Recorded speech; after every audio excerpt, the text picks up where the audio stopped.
नमस्कार।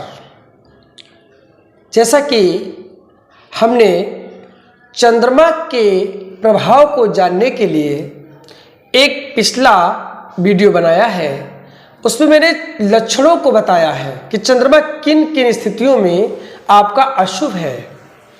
आज जो ये वीडियो है, उन अशुभ प्रभाव से बचने के लिए आप क्या क्या उपाय करें कि चंद्रमा आपका अच्छा परिणाम दे। अब ध्यान देने वाली बात यह है, चंद्रमा मन है और अगर मन ही अशुभ हो जाए, मन पीड़ित हो जाए, मन परेशान हो जाए तो जीवन को सिर्फ और सिर्फ केवल बर्बाद ही करता है, कभी भी अच्छे रास्ते पर भी नहीं ले जाता और ना ही जीवन में आपके अच्छा असर ही दिखाता है। बुरे परिणाम चंद्रमा से अगर मिल रहे हैं तो आज बताए हुए उपायों को अपने जीवन में करें और उसका लाभ उठाएं। देखिए, मैंने चूंकि बताया था कि चंद्रमा माँ है, चंद्रमा ननिहाल पक्ष से विशेष संबंध रखता है। मैं आपको बताऊं, अगर चंद्रमा बुरा असर दे रहा है तो सबसे पहली बात देखिए, हम आपको बता देते हैं कि चंद्रमा की अशुभ स्थिति से बचने के लिए आप अपनी जो आपका बिस्तर है, यानी जहां आप सोते हैं, सिरहाने, आप एक गिलास में दूध रख दीजिए और दूध रख करके आप सोइए और सुबह उठ करके उस दूध को अगर किसी कांटे के वृक्ष में, कांटे वाला जो वृक्ष होता है, इससे बबूल है, इसके और भी कई पेड़ होते हैं, तो कांटों के वृक्ष की जड़ में उसे डाल दें। आप देखेंगे कहीं ना कहीं चंद्रमा का जो बुरा असर है उसमें कमी आएगी। दूसरा, एक बात आप और ध्यान रखें कि आप वैसे तो कहते हैं चंद्रमा के लिए सफ़ेद कपड़े पहनने चाहिए, लेकिन फिर कहेंगे सफ़ेद वस्त्रों से वहाँ पर बचना होता है, सफ़ेद कपड़े पहनने से वहाँ बचना होता है जहाँ चंद्रमा अशुभ स्थिति में हो, इसका भी ध्यान रखिएगा। तीसरी बात में आपको एक बहुत ही महत्वपूर्ण बात, कौन है चंद्रमा? चंद्रमा माँ है। चंद्रमा पीड़ित है तो माँ का स्वास्थ्य खराब होना स्वाभाविक है।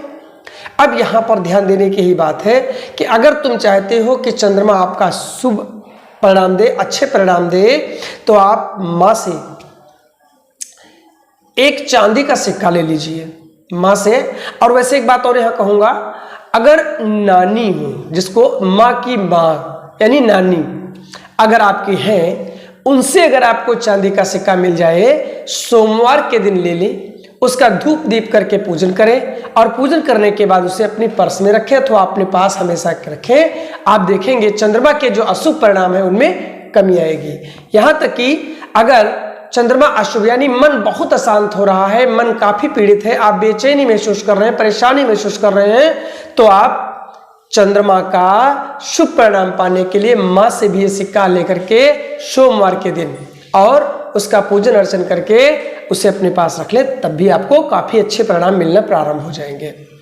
अगर आप अपने को बेचैन महसूस कर रहे हैं, घबराहट महसूस कर रहे हैं, अगर आपको परेशानी महसूस हो रही है, कैसी परेशानी? मानसिक परेशानी विशेष करके, ध्यान रखिएगा, मानसिक परेशानी विशेष करके, तो आप पाएंगे कि जो उपाय हम बता रहे हैं इनको करने से आपको काफ़ी अच्छे लाभ मिलेंगे। क्योंकि ये वीडियो केवल चंद्रमा के अशुभ परिणाम, चंद्रमा का पीड़ित होना, चंद्रमा का ग्रहण योग होना, चंद्रमा का अंश बल में कमी होना अथवा चंद्रमा के जो भी जितने भी दुष्परिणाम है उन सबसे बचने के उपाय इसमें मैं बता रहा हूँ, और उसको सुने और पूरी तरह से ध्यान दें और उसमें जितने आप कर पाए उतने करें।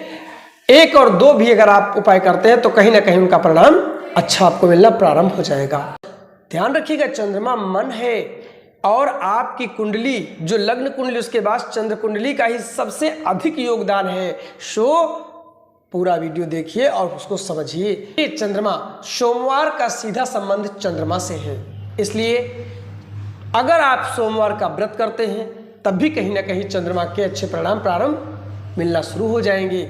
और भगवान शिव जी को हर सोमवार को गाय का कच्चा दूध, अगर आप तांबे के लोटा, ध्यान रखिएगा, नहीं देना है, स्टील का गिलास हो, वैसे तो चांदी का बर्तन लिखा है, पात्र लिखा है, चांदी का पात्र ना हो तो स्टील का गिलास भी चल जाएगा। भगवान भोलेनाथ को गाय के कच्चे दूध से उनका अभिषेक कर सकते हैं, लेकिन अभिषेक करते हुए ओम सोमनाथाय नमः या ओम श्री चंद्रशेखराय नमः या ओम सोमेश्वराय नमः आदि किसी भी मंत्र से भगवान शिव का अगर आप दुग्धाभिषेक करते हैं तो चंद्रमा के अच्छे परिणाम मिलेंगे।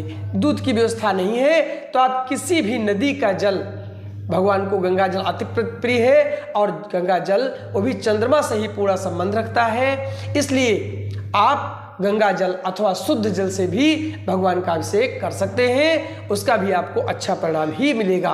इसके अलावा आप दूसरी चीज़, भगवान शंकर जी को सोमवार को जितनी भी सफ़ेद वस्तुएं हैं वो सब चंद्रमा से संबंधित हैं। जैसे सफ़ेद रंग का मीठा है, सफ़ेद वस्त्र है, सफ़ेद अक्षत है, सफ़ेद बतासे हैं और जल भी इसी में आता है। तो इन सब सफ़ेद चीज़ों को भगवान को अर्पित करना चाहिए, भोलेनाथ को अर्पित करें। आप देखेंगे कुछ ही दिनों में 5-7 सोमवार करने के बाद ही आपको ये पता चल जाएगा कि कहीं ना कहीं मुझे बहुत ही अच्छे परिणाम मिलना प्रारंभ हो गए हैं। इसके अलावा जो बट का वृक्ष, जिसको आप बरगद का वृक्ष कहते हैं, उसकी जड़ में पानी डालते हैं, सींचते हैं तो भी आपको चंद्रमा अच्छे परिणाम देगा। आप जिस चारपाई पर लेटते हो उस चारपाई के चारों पायों पर, जो चार पाए होते हैं जिसको आप पायों के नीचे उन तल में, जिसको तल कहते हैं तला, उन तल में चांदी की कीलें लगवा दें। आप पाएंगे आपको नींद भी अच्छी आएगी और आप जब सोएंगे तो आपका मन जो बेचैन रहता है वो मन में बेचैनी भी नहीं रहेगी। देखिए दूसरी चीज़, महिलाओं के लिए एक बहुत ही सुंदर बिंदु बता रहे हैं, अच्छा बिंदु बता रहे हैं। महिलाएं इस बात का बहुत ध्यान रखें क्योंकि आजकल महिलाएं ज़्यादा इन सब समस्याओं से गुजर रही हैं और उनके लिए सबसे बड़ा कारण क्या है कि सास और बहू की लड़ाई। ध्यान रखें, ये कतई नहीं होना चाहिए। सास कौन है? सास ही तो माँ है। अगर वो अपनी माता का, जिसने जन्म दिया, अथवा अपनी सास का, इन दोनों का अगर वो सम्मान करती हैं तो भी आप मान के चलिए उनका चंद्रमा अच्छा हो जाएगा। उनकी भी बेचैनी, परेशानियां, दिक्कतें जो भी मन से संबंधित है उनमें सब में फायदा मिलेगा। सबसे बड़ी चीज़ है कि कोई भी चंद्रमा कितना भी खराब क्यों ना हो और उसका सबसे अच्छा परिणाम पाने के लिए सबसे और सरल उपाय क्या है? सबसे और अच्छा और सरल उपाय ये है कि प्रतिदिन प्रातः काल उठें और उठने के बाद बिना बोले सबसे पहले अपनी माता और सास अथवा सास के तुल्य जो भी लोग हैं उन सबका पैर छू करके आशीर्वाद ले। आप देखिए मात्र इतना करने मात्र से ही आपको चंद्रमा के शुभ परिणाम देखने को मिलने लगेंगे।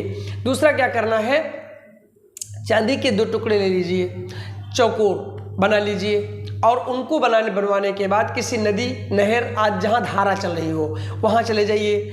दोनों में से एक टुकड़ा, दोनों को पहले पानी में स्पर्श कराइए। एक टुकड़ा पानी में स्पर्श कराते ही छोड़ दीजिए, एक टुकड़ा उठा करके अपने पास या अपने पर्स में रख लीजिए। हमेशा अपने पास रखें, चंद्रमा के परिणाम कहीं ना कहीं शुभ ही शुभ मिलेंगे आपको। इसके अलावा क्या कर सकते हैं, जो शमशान होता है, जहाँ कब्रिस्तान हो या शमशान हो अथवा शमशान से संबंधित कोई भी जगह ऐसी हो जहाँ पर ये सब कार्य किए जाते हों, मृत्यु के बाद जिनको जहाँ पर जलाया जाता है, अग्निदाह किया जाता है, ऐसे स्थानों पर आप पानी से संबंधित चीज़ों की सेवा कीजिए। जैसे हैंड पंप लगवा दीजिए, नल लगवा दीजिए, पानी की टंकी लगवा दीजिए, तो भी आपका चंद्रमा शुभ हो जाता है। 11 सोमवार को कम से कम 9 हो, 11 हो या इससे अधिक हो, उन कन्याओं को खीर का भोजन कराएं। घर के अंदर चाहे बरसता हुआ पानी हो, चाहे किसी नाली का पानी हो, उसका जमाव नहीं होना चाहिए। आपका अगर जमाव नहीं हो रहा है तो पंचचंद्रमा आपके शुभ परिणाम देगा, अच्छे परिणाम ही देगा। शेष अपने नियम संयम का पालन करें। पानी, दूध और चावल इनका आप दान करते रहेंगे, चंद्रमा हमेशा अच्छे परिणाम देता रहेगा। हमेशा इस बात का ध्यान रखें। झूठ बोलने से 2 ग्रह हमेशा खराब परिणाम देते हैं। वैसे तो सभी ग्रह परिणाम खराब देते हैं, लेकिन विशेषकर चंद्रमा और शनि को नंबर 1 पर रखा गया। इसमें अगर आप झूठ बोलते हैं कभी भी शनि शुभ परिणाम नहीं देगा तो नहीं देगा, याद रखिएगा।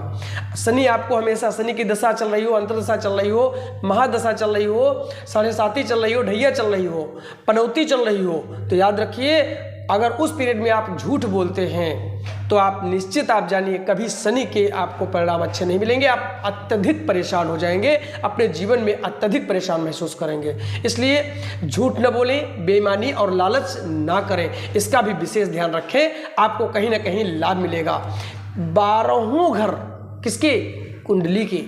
कुंडली में 12 घर होते हैं। 12 घरों में ऐसे घर जहाँ पर चंद्रमा सबसे अधिक अशुभ परिणाम दे रहा हो कहीं पर अशुभ परिणाम दे रहा हो, और अगर तुम मेरे बताए हुए कोई भी कार्य इनमें से अधिक कार्य 2 या 3 भी करते हैं तो आप देखेंगे कहीं ना कहीं उनमें कमी आएगी, आपको कहीं ना कहीं उसके परिणाम शुभ मिलेंगे, आपको लाभ मिलेगा। व्यक्ति कोई भी हो, अगर वो रात्रि में देर तक जागता है, याद रखिएगा, रात्रि में यात्रा करता है, रात्रि में घूमता फिरता है, रात्रि में मोबाइल, आजकल समय है रात्रि में ज़्यादा जा कर के मोबाइल चलाता है, हमेशा याद रखो चंद्रमा के अशुभ परिणाम उसको मिलेंगे ही मिलेंगे।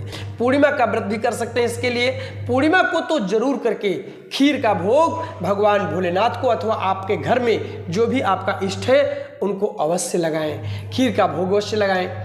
मकान जब भी आप नया बनवाएं, कभी भी याद रखें, अगर चंद्रमा पीड़ित है किसी की कुंडली में और मकान बनवाना चाहते हैं तो ऐसे लोग जरूर इस बात का ध्यान रखें, कभी भी जब नया मकान आपका बन रहा हो तो जो उसकी नींव भरी जाने लगी, नींव पूजन जिसको कहते हैं, नींव पूजन जब हो तो याद रखिए उस नींव पूजन में वो चांदी जरूर उसमें डालें, चांदी का थोड़ा सा हिस्सा, एक चौकोर टुकड़ा नींव पूजन में अवश्य ही दबा दें। सबसे बड़ा उपाय है ये, माँ का आशीर्वाद, याद रखिएगा, इसे मत भूलिएगा। मैं चीज़ और बता देता हूँ इसी के चलते, और वो भी आपका लाभ करेगा। शरीर में अगर चंद्रमा खराब है तो याद रखिए कि शरीर में अपने कहीं पर भी, चाहे कड़े के रूप में, चाहे छल्ले के रूप में, चाहे लॉकेट के रूप में, एक चांदी अवश्य पहने। और याद रखिए चंद्रमा शुभ होना बहुत आवश्यक है, बहुत जरूरी है हर व्यक्ति का, क्योंकि चंद्रमा मन है, और अगर मन कमजोर हो गया तो व्यक्ति अपने जीवन में कभी तरक्की नहीं कर सकता, चाहे सारे ग्रह अच्छे हो जाएं। अगर चंद्र कुंडली आपकी पीड़ित है, चंद्र कुंडली आपकी कमजोर है तो निश्चित याद रखिए आपको जीवन में अत्यधिक संघर्ष का सामना करना पड़ सकता है। इसलिए चंद्र कुंडली आपकी अच्छी होनी चाहिए, उसको बलवान कीजिए और माँ का आशीर्वाद लीजिए, चंद्रमा अच्छा कीजिए, अपने जीवन को सफल बनाइए। आज इतना ही, नमस्कार।